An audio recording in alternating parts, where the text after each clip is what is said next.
नमस्कार, वंदे मातरम। दोस्तों, स्वागत है आप सबका सैनिक पाठशाला में। दोस्तों, अभी 2 दिन पहले ही स्पर्श की तरफ से 3 महीने का डीआर का एरियर क्रेडिट हुआ था सभी पेंशनर्स के अकाउंट में।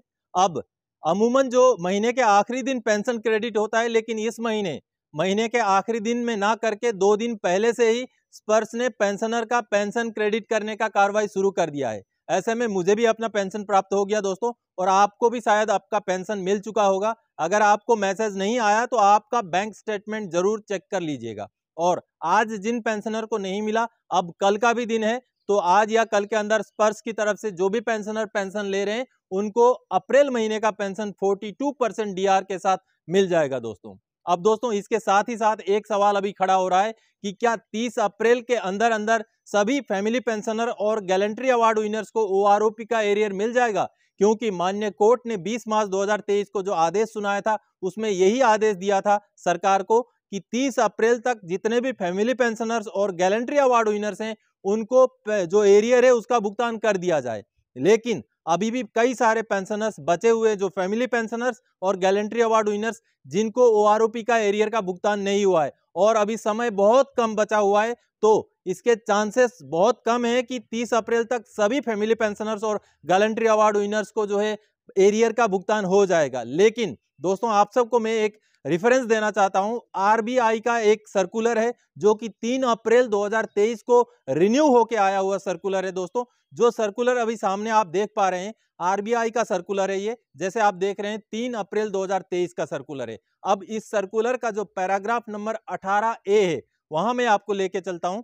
चलिए, जो पैराग्राफ नंबर 18A तक पहुंचते हैं। अब देखिए दोस्तों, ये जो पैराग्राफ नंबर 18A है इसमें ये बात क्लियर लिखा है कि अगर कोई आदेश जारी होने के बाद अगर पेंशनर को उनका बकाया पैसा उस महीने में नहीं मिलता है तो बैंक्स को 8% के हिसाब से उनको एरियर या जो भी पैसा बकाया है उसके ऊपर इंटरेस्ट देना पड़ेगा। तो दोस्तों, आप सबको, जितने भी फैमिली पेंशनर्स और गैलेंट्री अवार्ड विनर्स हैं, उनसे मेरी दरख्वास्त है, अगर आपको 30 अप्रैल तक अगर ओआरओपी का एरियर नहीं मिलता है तो आप इस आरबीआई का जो सर्कुलर है इसके हवाला दे करके इसके रेफरेंस में बैंक से जरूर क्लेम कीजिएगा, सीपी ग्राम्स में ग्रीवेंस डालिएगा, ईमेल कीजिएगा अपने बैंक्स को कि आपको ये जो आरबीआई का गाइडलाइन है इसके हिसाब से अब हमें 8% के हिसाब से पैसों के ऊपर जो ओआरओपी का एरियर है उसके ऊपर इंटरेस्ट दिया जाना चाहिए। 30 अप्रैल तक माननीय कोर्ट का भी आदेश है, अगर 30 अप्रैल तक आपको एरियर आपका नहीं मिलता है तो ये एक बहुत बड़ा अन्याय होगा और इसके ऊपर कम से कम इंटरेस्ट तो जरूर बनता है।